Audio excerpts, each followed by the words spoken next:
Prime minister साहेबांनी एक मोहीम हातामध्ये घेतली आहे की फास्ट फूडकडनं सुपर फूडकडे आपण कसं जाता येईल आणि याच्यामध्ये विशेषतः आता हे मिलेट इयर होतं मागचं आणि मिलेट्सवर आपण खूप भर दिलेला आहे.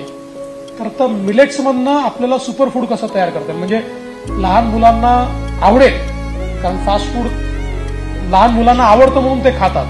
तर तशा प्रकारचं सुपर फूड कसं आपल्याला तयार करता येईल. अल्टरनेट्स, कारण जोपर्यंत आपण अल्टरनेट्स देणार नाही तोपर्यंत लहान मुलांकडनं एक्सपेक्ट करणं की ते फार तुमचं ऐकतील तेही शक्य नाही.